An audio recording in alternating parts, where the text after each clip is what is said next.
মাননীয় সংসদ সদস্য জনাব মোহাম্মদ আবুল কালাম মহোদয়, আমাদের মাঝে রাজনৈতিক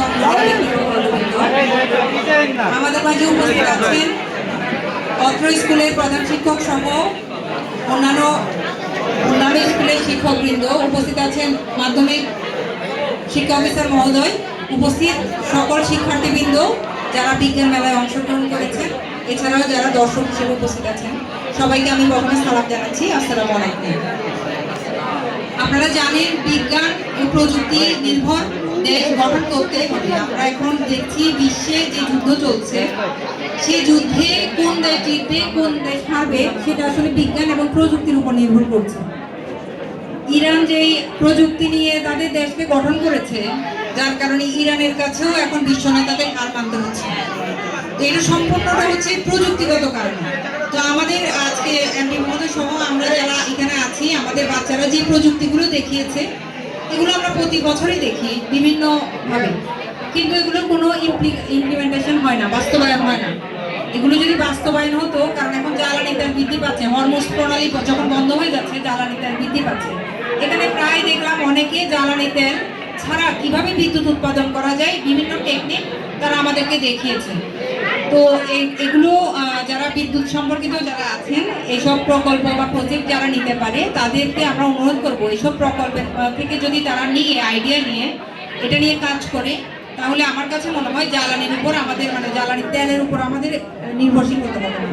তো এই পর্যায়ে আমাদের যেহেতু সময় সংক্ষিপ্ত, আমি কাউকে বক্তব্য দেওয়ার সুযোগ দিতে পারছি না। আমি শুধুমাত্র সকলের উদ্দেশ্যে আমি প্রথমে আমি এখানে শিক্ষার্থীবৃন্দ আছে, শিক্ষার্থীবৃন্দরা মাননীয় সংসদ সদস্য মহোদয়কে ফুল দিয়ে বরণ করে নেওয়ার জন্য আমি শিক্ষার্থীদেরকে অনুরোধ করছি।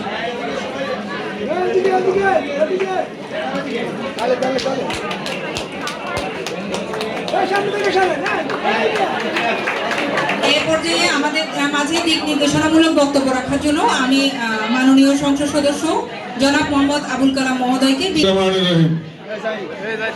আজকে 47তম জাতীয় বিজ্ঞান ও প্রযুক্তি সপ্তাহ বিজ্ঞান মেলার পুরস্কার বিতরণ অনুষ্ঠানে আজকে সম্মানিত সভাপতি লাকসাম উপজেলা নির্বাহী অফিসার এবং এই স্কুলের সভাপতি আমাদের প্রিয় অফিসার লাকসামের নার্গিস সুলতানা, উপস্থিত আছেন আমাদের এই প্রতিষ্ঠানের হেডমাস্টার মহোদয় সহ এই প্রতিষ্ঠানের স্বনামধন্য শিক্ষক শিক্ষিকা এবং ছাত্রছাত্রীবৃন্দ এবং বিভিন্ন স্কুল কলেজ থেকে আগত আমাদের বিভিন্ন স্কুল কলেজের প্রতিষ্ঠান প্রধান সহ আরো হয়তো কয়েকজন শিক্ষক আমি দেখছি আছেন, প্রতিষ্ঠান প্রধান ছাড়াও শিক্ষকরা আছেন এবং অংশগ্রহণকারী ক্ষুদ্র বিজ্ঞানী সবাইকে আসসালামু আলাইকুম ওয়া রাহমাতুল্লাহি ওয়া বারাকাতুহু।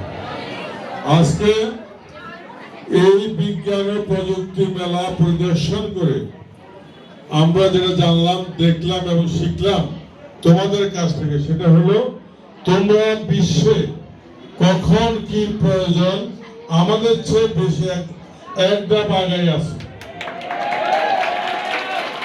আমরা যখন চিন্তা করি তখন তোমরা উদ্ভাবন করো।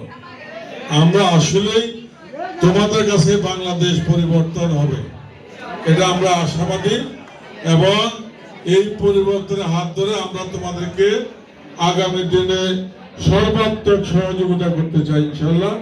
আমার পক্ষ থেকে এবং আমার সরকারের পক্ষ থেকে তোমরা হয়তো জেনে খুশি হবে, আমাদের সরকারের শিক্ষা খাতে সবচেয়ে বেশি বরাদ্দ আছে, সবচেয়ে বেশি বরাদ্দ। আমরা যে বরাদ্দ দিয়ে লাকসাম মনে করছি, আমি এখন কোন স্কুলের হেডমাস্টার দেখতে বলি ভাই কি দরকার স্কুলে বলেন, খেলার মাঠ আছে কিনা, খেলার মাঠ বাধ্যতামূলক, এখানে খেলার মাঠ আছে ম্যাডাম আগে বুঝে বলে যে স্যার আমরা গাছ লাগানোর ব্যবস্থা করতেছি, আমরা অচিরে এই স্কুলে আমরা গাছ লাগা দেব এবং খেলার উপযোগী ব্যাপার করবো। এবং সবচেয়ে আনন্দিত হলাম এই বিএনএ হাই স্কুলে শিক্ষকের কাছে শুনলাম যে এদের জিপিএ 5 এবং রেজাল্টের যে ধারাবাহিকতা, এটা এই লাকসাম মনোরঞ্জনের 1 নম্বর প্রতিষ্ঠান হিসেবে অলরেডি রূপ নিয়েছে এবং ভবিষ্যতে এই বিএডা হাই স্কুলে অন্যান্য যারা প্রধান শিক্ষকরা আছেন, আপনারা এই শিক্ষকের এই প্রতিষ্ঠান থেকে অনুকরণ করে আপনারা অ্যাটলিস্ট কাছাকাছি ধরেন, বাসে দৌড়ে উঠতে না পারেন, বাম্পার ধরে বলেন, ঠিক আছে?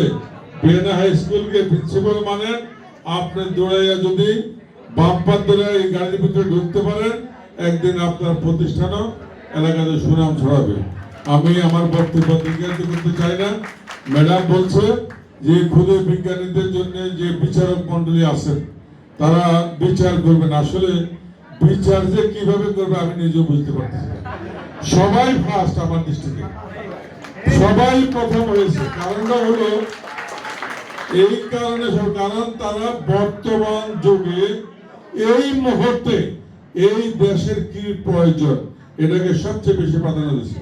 পরিবেশ, এনার্জি, রিনিউয়েবল এনার্জি এবং রিসাইকেল। এই রিসাইকেলের জন্য সারা পৃথিবীতে এখন যুদ্ধ চলতেছে। আমাদের ফ্যাক্টরি কলকারখানাতে আমরা রিসাইকেল করি, আমি নিজেও করি রিসাইকেল।